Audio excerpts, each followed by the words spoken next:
सुबह के 9 बज चुके थे। ऑफिस की रौनक अपने पूरे शबाब पर थी।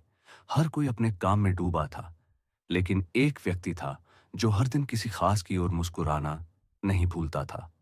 आरव मेहरा, प्रोजेक्ट मैनेजर, और जिसकी ओर उसकी नजरें ठहरती थीं, वह थी मीरा शर्मा, नई असिस्टेंट मैनेजर। मीरा शांत, समझदार और अपनेपन से भरी हुई थी।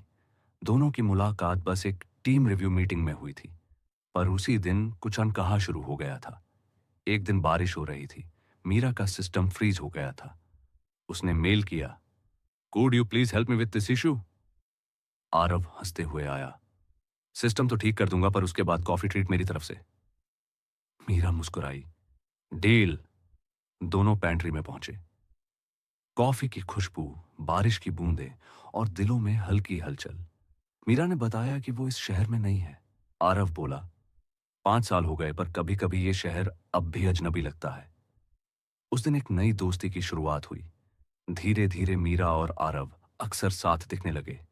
Lunch table, elevator, late night discussions और ऑफिस में फुसफुसाहटें शुरू हो गईं।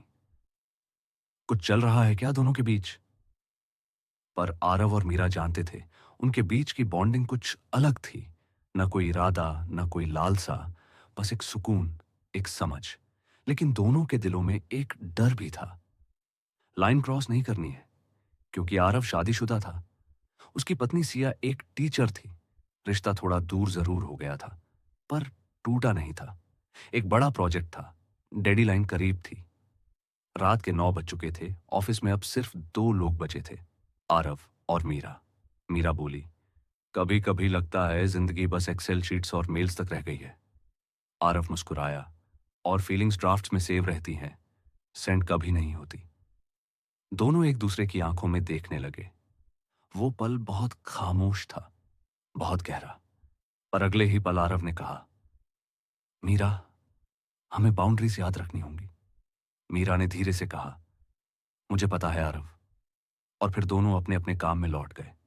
पर उस रात के बाद सब कुछ थोड़ा बदल गया। कुछ हफ्तों बाद मीरा को दूसरी कंपनी से जॉब ऑफर मिला। उसने आरव से कहा, शायद अब आगे बढ़ने का वक्त आ गया है।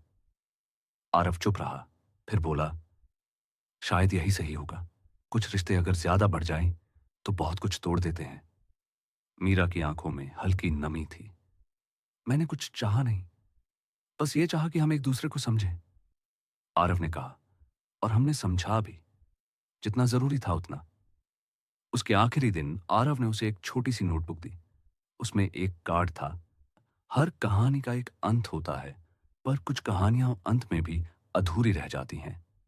आरव, मीरा ने मुस्कुराकर अलविदा कहा और धीरे धीरे ऑफिस से चली गई। 3 साल बीत गए। एक कॉन्फ्रेंस में आरव की मुलाकात मीरा से फिर हुई। अब वह एक बड़ी कंपनी की HR हेड थी। दोनों मुस्कुराए। कैसे हैं आप? ठीक हूं, बस कभी कभी पुरानी बातें याद आ जाती हैं, मीरा बोली। कुछ बातें याद रहने के लिए ही होती हैं, आरव ने कहा। और कुछ लोग भूलने के लिए बने ही नहीं। और दोस्तों, कभी कभी प्यार का मतलब साथ रहना नहीं होता, बल्कि किसी की याद को दिल में सहेज कर आगे बढ़ जाना होता है। अगर आपको ये कहानी कागज के फूल पसंद आई हो, तो इसे लाइक करें, शेयर करें और चैनल को सब्सक्राइब करना न भूलें। फिर मिलेंगे एक नई कहानी के साथ।